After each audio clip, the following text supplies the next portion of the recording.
Morning friends, నేను మీ సాయి మల్లేష్ని మాట్లాడుతున్నాను. ముందుగా మా ఛానల్ సబ్స్క్రైబ్ చేసి లైక్ చేసి షేర్ చేయండి.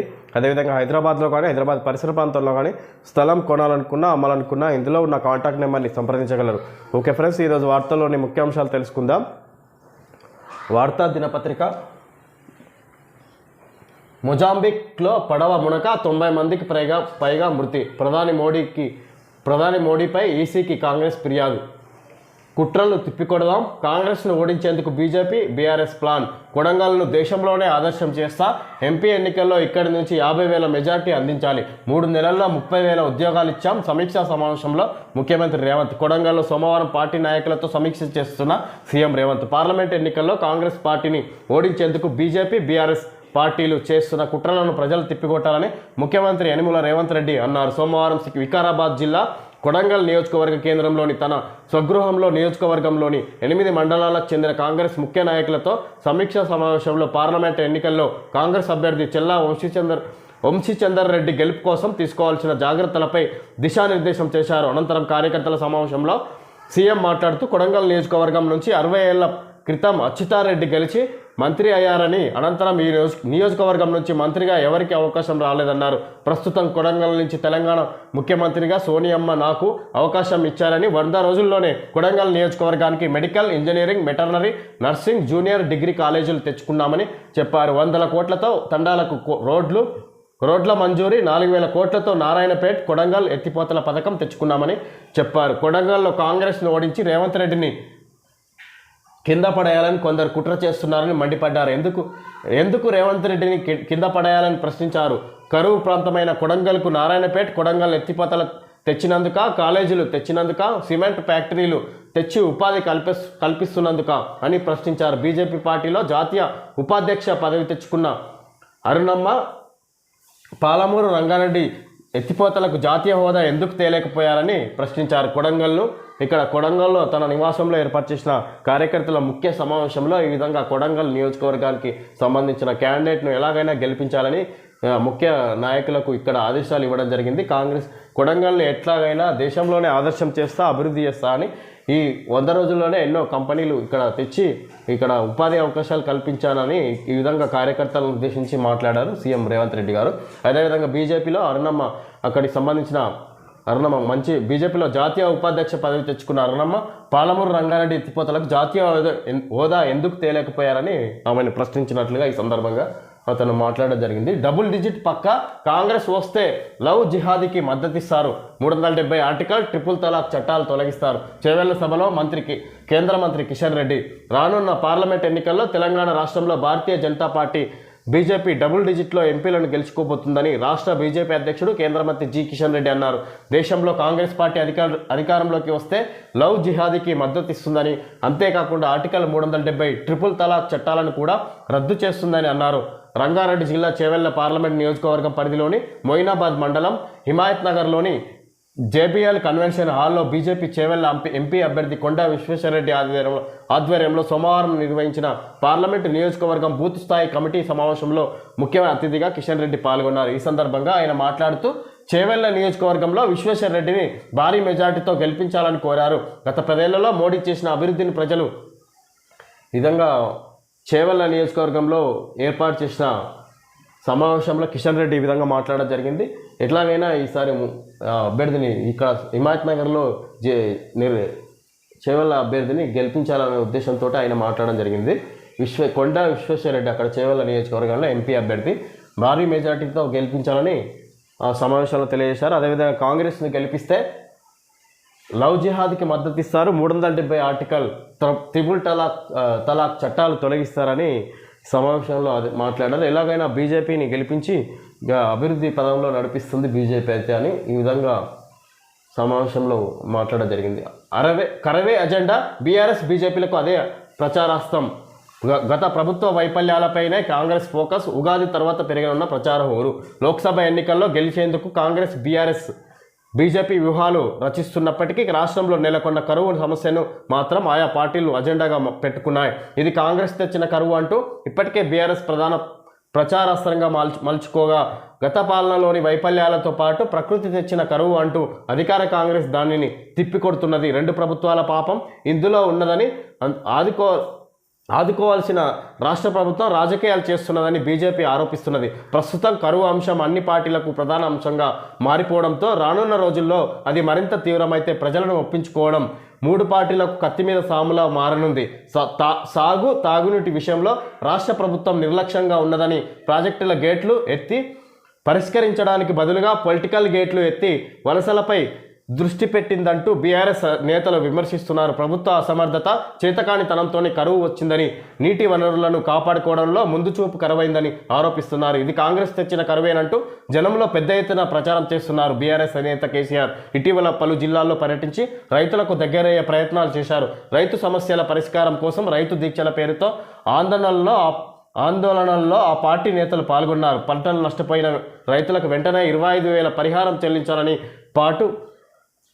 పాటు వరికి క్వింటాల్కు 500 రూపాయల బోనస్ ఇవ్వాలని, 2 లక్షల రైతు రుణమాఫీ చేయాలని డిమాండ్ చేశారు. ఎన్నికల ప్రచారంలో కరువు సమస్యపైన విస్తృతంగా ప్రచారం చేసేందుకు బీఆర్ఎస్ సన్నద్ధమైందని. కాగా రైతుల ఈ విధంగా కరువే ఎజెండా ప్రస్తుతం నడుస్తున్న పంటలు ఎండిన కరువు సందర్భంగా కరువే ఎజెండాగా ప్రతి ఒక్క పార్టీ బీఆర్ఎస్, కాంగ్రెస్, బీజేపీ వివిధ రకాలుగా దాన్ని ప్రచారాస్తంగా వాడుకుంటున్నాయి. గత ప్రభుత్వ వైఫల్యాలే కారణమని కాంగ్రెస్ ఫోకస్. అదేవిధంగా బీఆర్ఎస్ కాంగ్రెస్ గవర్నమెంట్ వల్లనే కొత్తగా వచ్చిన కాంగ్రెస్ కరువు తెచ్చిన కరువు ఇది కాలం తెచ్చిన కరువు కాదా అన్నట్టుగా ఈ విధంగా బీఆర్ఎస్ వ్యతిరేకిస్తున్నది. వివిధ రకాలుగా కరువు అజెండాగా వాళ్ళు ప్రచారాస్తంగా మార్చుకుంటున్నారని ఈ విధంగా ఇక్కడ తెలియజేశారు. కీలక సమాచారం మాయం. హార్డ్ డిస్క్ల విధ్వంసంతో మావోయిస్టులు నేరగాళ్ల సమాచారం అదృశ్యం. ప్రణీత్రావు బెయిల్పై 10న విచారణ. రాధాకిషన్ రావు 4వ రోజు విచారణ పూర్తి. ఎస్ఐబి ఫోన్ ట్యాపింగ్ కేసు మరో మలుపు. రాష్ట్రంలో సంచలనం రేపిన ఎస్ఐబి ఫోన్ ట్యాపింగ్ ఉదంతంలో మరో ట్విస్ట్ చోటు చేసుకుంది. ఈ కేసులో 42 హార్డ్ డిస్క్ల విధ్వంసం సమయంలో ప్రతిపక్ష నేతల ఫోన్ ట్యాపింగ్ వివరాలతో పాటు అంతకు ముందు వీటిలోని భద్రపరచబడ్డ మావోయిస్టులు కరడిగట్టిన నేరగాళ్ల సమాచారం కూడా చాలా వరకు కనుమరుగైందని తెలుస్తుంది. ఈ విషయాన్ని విచారణాధికారులు బహిరంగ పరిచినప్పటికీ హార్డ్ డిస్క్లను తిరిగి పనిచేసేలా చేస్తున్న క్రమంలో ఈ అంశాలు వెలుగు చూశాయని సమాచారం. మరోవైపు ఫోన్ ట్యాపింగ్ కేసులో మొదట అరెస్ట్ అయిన ఎస్ఐబి మాజీ డీఎస్పీ దుగ్గ్యాల ప్రణీత్రావు దాఖలు చేసిన బెయిల్ పిటిషన్పై విచారణ ఈ నెల 10వ తేదీకి వాయిదా పడింది. ఇదే కేసులో హైదరాబాద్ టాస్క్ ఫోర్స్ మాజీ డీసీపీ రాధాకిషన్ రావు 5వ రోజు కస్టడీ విచారణ సోమవారం సాయంత్రం ముగిసింది. ఫోన్ ట్యాపింగ్ కేసులో అభియోగాలు ఎదుర్కొంటున్న BRS MLC Naveen Kumar guest హౌస్లో సోదాలు జరిగాయని వచ్చిన వార్తలు నిరాధారమని తేలింది. వీటిని నవీన్ కుమార్ ఖండించారు. పోలీస్ శాఖలో దుమారం రేపి రాజకీయంగా ప్రకంపనలు రేపిన ఎస్ఐబి ఫోన్ ట్యాపింగ్ వ్యవహారం రోజుకో మలుపు తిరుగుతుంది. ఇప్పటి వరకు ఫోన్ ట్యాపింగ్తో పాటు పోలీసుల వాహనాలలో ఎన్నికల వేళ ఒక ప్రధాన పార్టీ అభ్యర్థుల కోసం డబ్బుల తరలింపు, మొయినాబాద్ ఫామ్ హౌస్ కుట్ర కేసు, ఎలక్టరల్ బాండ్ల కొనుగోలు అంశాల వెలుగు చూడడం తెలిసిందే. తాజాగా ఈ కేసులో మరో కొత్త విషయం వెలుగులోకి వచ్చింది. అసెంబ్లీ ఎన్నికల ఫలితాలు వెలువడిన తర్వాత ఎస్ఐబి కార్యాలయం ఫోన్ ట్యాపింగ్ యూనిట్లో 17 కంప్యూటర్లలోని 42 హార్డ్ డిస్క్లను అప్పటి డీఎస్పీ ప్రణీత్రావు ధ్వంసం చేయడం విదితమే. నాటి ఎస్ఐబి బాస్ ప్రభాకర్ రావు ఆదేశాల మేరకు ఇదంతా జరిగినట్లు ఈ కేసును విచారించిన పోలీసులు తేల్చారు. అయితే హార్డ్ డిస్క్లను ఎస్ఐబి కార్యాలయం సమీపంలోనే ధ్వంసం చేసిన ప్రణీత్రావు వాటిలో కొన్నింటిని నాగోల్లో, మూసీ నదిలో, మరికొన్నింటిని వికారాబాద్ అడవుల్లో పడవేసినట్లు గుర్తించగా అనంతరం అన్నింటినీ విచారణాధికారులు సమీకరించినట్టుగా ఇక్కడ ఉన్నారు. అందులో కీలక సమాచారం మాయం. హార్డ్ డిస్క్ల విధ్వంసంతో మావోయిస్టులు నేరగాళ్ల సమాచారం అదృశ్యం. ఈ విధంగా ఫోన్ ట్యాపింగ్ సమాచారమే కాదు, నేరగాళ్ళు ఆ మావోయిస్టుల సమాచారం, కీలక సమాచారం కూడా మాయమైనట్టుగా వీళ్ళు విచారణలో తెలిసింది. ఈ విధంగా ఫోన్ ట్యాపింగ్ వ్యవహారం ఇంకా నడుస్తూనే ఉంది. ముఖ్యంగా ప్రభాకర్ రావునే కీలక వ్యక్తిగా ఉంది, కానీ అతన్ని మాత్రం పట్టుకొస్తలేరు, విచారిస్తలేరు. మరి ఏం జరుగుతుంది? కవితకు మధ్యంతర బెయిల్ తిరస్కృతి. Delhi liquor scam case. దేశవ్యాప్తంగా సంచలనం రేపిన ఢిల్లీ లిక్కర్ స్కామ్ కేసులో బీఆర్ఎస్ ఎమ్మెల్సీ కవితకు చుక్కెదురైంది. ఆమె దాఖలు చేసుకున్న మధ్యంతర బెయిల్ పిటిషన్ను రోజ్ అవెన్యూ కోర్టు సోమవారం ఉదయం డిస్మిస్ చేసింది. తన చిన్న కుమారుడి పరీక్షల నిమిత్తం తనకు మధ్యంతర బెయిల్ కోరగా కోర్టు తిరస్కరించింది. ఈడీ వాదనలకు ఈడీకి అనుకూలంగా కోర్టు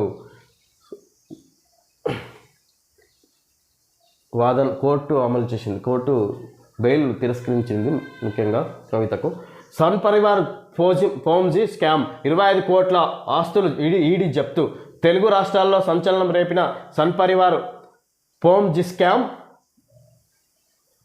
కేసులో ఎన్ఫోర్స్మెంట్ డైరెక్టరేట్ ఈడీ అధికారులు 25.20 కోట్ల ఆస్తులను జప్తు చేశారు.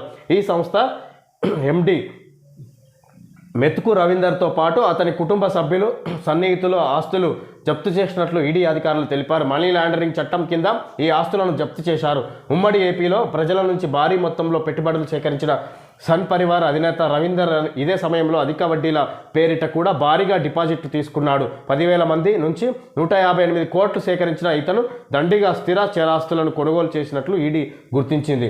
సన్ పరివార్ పోమ్జీ స్కామ్ 25 కోట్ల ఆస్తులు ఈడీ జప్తు చేసినట్టు ఇక్కడ తెలియజేశారు. అడవుల్లో ఎన్నికల స్టంట్, పోలింగ్ బహిష్కరణకు మావోల పిలుపు, ఎన్నికలు జరిపి తీరుతామంటున్న అధికార యంత్రాంగం. పచ్చని అడవుల్లో రక్తపు టేరులు, వణుకుతున్న సరిహద్దు రాష్ట్రాల పల్లెలు. భద్రాచలం దేశవ్యాప్తంగా పార్లమెంట్ ఎన్నికల నిర్వహణకు సంబంధించి ఎన్నికల సంఘం షెడ్యూల్ విడుదల చేసిన విషయం విదితమే. 7 దశల్లో ఈ ఎన్నికలు జరగనున్నాయి. అత్యంత మావోయిస్టు ప్రభావిత రాష్ట్రాలుగా ఉన్న ఛత్తీస్గఢ్ రాష్ట్రంలో తొలి దశలో ఏప్రిల్ 19న, తెలంగాణ, ఆంధ్రప్రదేశ్లో 13న పార్లమెంట్ ఎన్నికలు జరగనున్నాయి. ఈ క్రమంలో ఆయా రాష్ట్రాల్లో ఎన్నికల వేడి రాజుకుంది. ఇదిలా ఉండగా గత కొద్ది రోజులుగా తెలంగాణ, ఆంధ్రప్రదేశ్, ఛత్తీస్గఢ్, మహారాష్ట్ర సరిహద్దు రాష్ట్రాల అటవీ ప్రాంతాల్లో వరుస ఎన్కౌంటర్లు చోటు చేసుకున్నాయి. పచ్చని అడవుల్లో రక్తపు టేర్లు పారుతున్నాయి. జనవరి నెల నుంచి ఇప్పటి వరకు పెద్ద ఎత్తున ఎన్కౌంటర్లు జరగగా 50 మందికి పైగా మావోయిస్టులు మృతి చెందడం గమనార్హం. గత 15 రోజుల వ్యవధిలోనే 20 మందికి పైగా మావోయిస్టులు ఎన్కౌంటర్లో మృత్యువాత పడ్డారు. ఛత్తీస్గఢ్ రాష్ట్రంలోని చీపూర్ బట్టి ఎన్కౌంటర్లో 6, కొర్సిలి ఎన్కౌంటర్లో 13 మంది, పూజారి కాంకేర్ ఎన్కౌంటర్లో 3 మావోయిస్టులు చనిపోయారు. కగార్ పేరుతో ప్రభుత్వం అడవుల్లో ఆపరేషన్ నిర్వహిస్తుందని, ఇందుకోసం డ్రోన్లు, హెలికాప్టర్లను సైతం వినియోగించడం జరుగుతుందని, అందువల్ల మావోయిస్టులు నష్టపోవాల్సి వస్తుందని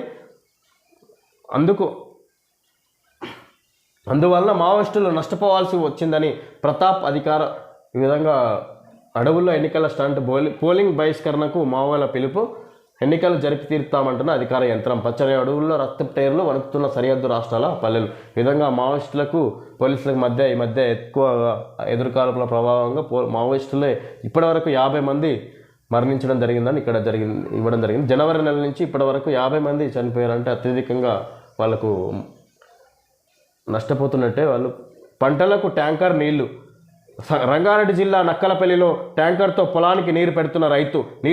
సాగునీరు అందక పొలాలు బీటలు, ప్రాజెక్టుల్లో అడిగంటిన నీటి నిల్వలు. కరువుతో అన్నదాతల విలువల వర్షాభావ పరిస్థితులతో తెలంగాణలో కరువు ప్రభావం తీవ్రంగా చూపుతుంది.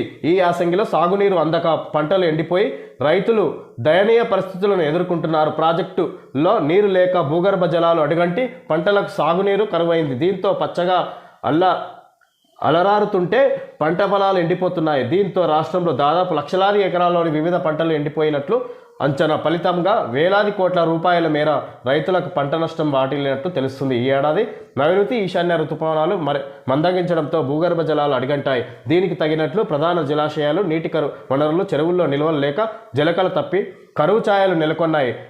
వీటి ఆయకట్టు పరిధిలో సాగునీరు అందక చేతికి అంది వచ్చిన పంట పొలాలు ఎండిపోతున్నాయి. ఇక రాష్ట్రంలోని కొన్ని ఇక్కడ పంటలకు నీరు అందక, బోర్ల ద్వారా నీళ్ళు అందక ఈ విధంగా ట్యాంకర్లను వాడుతున్నారు అన్నట్టుగా ఇక్కడ ఇవ్వడం జరిగింది. ఎండిపోయిన పంటలకు ట్యాంకర్ ద్వారా అందిస్తున్న ఇక్కడ చిత్రం ఇవ్వడం జరిగింది. ఈ విధంగా రైతులు ఇబ్బంది పడుతున్నట్టుగా ఇక్కడ ఇవ్వడం జరిగింది. సభ్యులకు, ఏజెంట్లకు మరియు శ్రేయాభిలాషులకు కపిల్ చిట్స్ వారి ఉగాది శుభాకాంక్షలు. 44 consistent values since 44 years. Kapil chits మీ కళలకు సహకారం. ఇవి ఫ్రెండ్స్ ఈరోజు వార్తల్లోని ముఖ్యాంశాలు తెలియజేయడం జరిగింది. Thank you friends.